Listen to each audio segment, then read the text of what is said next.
கட்டுறது கைமண்ணளவு கல்லாதது உலகளவு. இன்றைக்கி ஒரு கஸ்டமர் ஃபோன் பண்ணியிருந்தாரு. வாட்டர் ஹீட்டர் புதுசா மாட்டியிருக்கேன். மாட்டி 1 மாதம் தான் ஆகுது. வாட்டர் ஹீட்டர் ஒர்க் ஆகலன்னு சொல்லியிருந்தாரு. நான் அந்த வீட்டுக்கு போய் செக் பண்ணியிருந்தேன். அந்த வாட்டர் ஹீட்டரோட சுவிட்ச் பார்த்தீங்கன்னா எரிஞ்சிருந்தது. இன்புட் வந்து சுவிட்ச் போட்டு அவுட்புட் போகல மேல. சுவிட்ச் ஃபால்ட்டு. டைரக்ட் பண்ணி பார்த்தேன். ஹீட்டர் ஒர்க் ஆகுது. அப்போ சுவிட்சை மாற்றணும். நான் அந்த சுவிட்சை கட்டிட்டு ஒரு 4, 5 கடையில் போய் கேட்டேன். அந்த சுவிட்ச் கிடைக்கல. அவங்க போட்டிருக்க அந்த பிளேட்டில் பார்த்தீங்கன்னா அந்த கம்பெனி மட்டும் தான் செட் ஆகும். வேறு கம்பெனி அந்த பிளேட்டில் சுவிட்ச் செட் ஆகாது.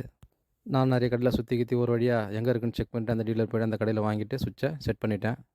சுவிட்ச் போடலான்னு பார்த்தேன். சுவிட்ச் சரியில்லைன்றனால பிரேக்கர் வாங்கி செட் பண்ணிட்டேன் ஹீட்டருக்கு. உங்கள் வீட்டிலேருந்து சுவிட்ச் போர்ட்லாம் மாட்டும்போது நீங்கள் வாங்குகிற சுவிட்ச் சாக்கெட்லாம் எல்லா இடத்துலையும் கிடைக்குமா அப்படின்றத பார்த்துட்டு வாங்குங்க. உங்களுக்கு பிடிச்ச டிசைனை பார்த்து ஃபஸ்ட் டைம் வாங்கி மாட்டிடுவீங்க புதுசில். அதுக்கப்புறம் நீங்கள் வாங்கி மாட்டின சுவிட்ச் இந்த உங்கள் வீட்டுக்கிட்ட இருக்க கடையிலாம் கிடைக்காது. இந்த கம்பெனி யார் டீலர்னு பார்த்து நீங்கள் வாங்குற மாதிரி ஆகிடும். அந்த வீட்டில் இன்னொரு ப்ராப்ளம் என்னென்னு கேட்டிங்கன்னா, சுவிட்ச் போர்டு ஸ்க்ரூ போட்டிருக்க அந்த ஸ்க்ரூவில் ஃபேஸ் லைன் வருது, ஷாக் அடிக்குது.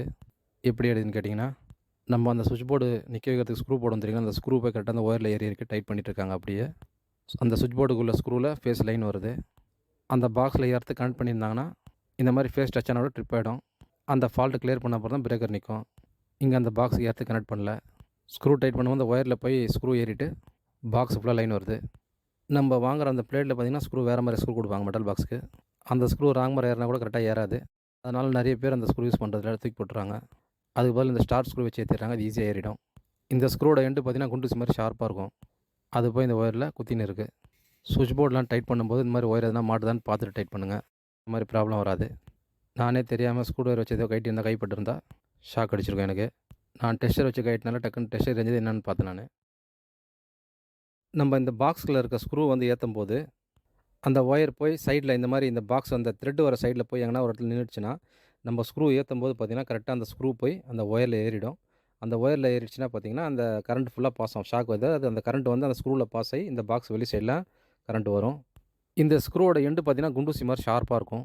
இது ஏற்றுறதுக்கு ஈஸியாக இருக்குன்றனால இந்த ஸ்க்ரூ நிறைய பேர் ஏற்றிடுவாங்க. ரெண்டாவது ஒரிஜினல் அந்த பாக்ஸில் வர ஸ்க்ரூ பார்த்திங்கன்னா த்ரெட்டு போயிடுச்சுனால இந்த மாதிரி ஸ்க்ரூ வச்சு ஏற்றுவாங்க. இது எப்படியோ ஒயரில் படாமல் ஸ்க்ரூ ஏற்றணும். இந்த ஸ்க்ரூ தான் வந்து அந்த சுவிட்ச் போர்டு கூடயே தருவாங்க. மெட்டல் பாக்ஸ்க்கு ஏற்றுறதுக்கு இந்த ஸ்க்ரூ தான் ஏற்றணும்னு சொல்லி அந்த கம்பெனிக்காரங்கெல்லாம் கொடுக்குறது இந்த ஸ்க்ரூ தான் தருவாங்க. நம்ம இந்த ஸ்க்ரூ இல்லாமல் எதுக்கு அந்த ஸ்க்ரூ ஏற்றுறோம்னாக்கா, ஒன்று பாக்ஸ் கொஞ்சம் உள்ளே வச்சு பூசியிருப்போம். இப்போ ஸ்க்ரூவோட லென்த் அதிகமாக தேவைப்படும். இந்த ஸ்க்ரூலாம் கரெக்டாக ஏற்றணும். ராங் முறை ஏறினாலும் ஏறாது. அதனால் இந்த ஸ்க்ரூ ஏற்றாமல் நிறைய பேர் இந்த ஸ்டார் ஸ்க்ரூ வாங்கி ஏற்றிடுறாங்க. அந்த ஸ்க்ரூ பார்த்தீங்கன்னா ஏற்றுறதுக்கு ஈஸியாக இருக்கிறதுனால அதை யூஸ் பண்ணுறாங்க நிறைய பேர். என்னோடய சேனலில் பார்த்தீங்கன்னா இந்த மாதிரி எலக்ட்ரிக்கல் சம்மந்தப்பட்ட பல விஷயங்களை நீங்கள் பார்த்து தெரிஞ்சுக்கலாம். தேங்க்யூ.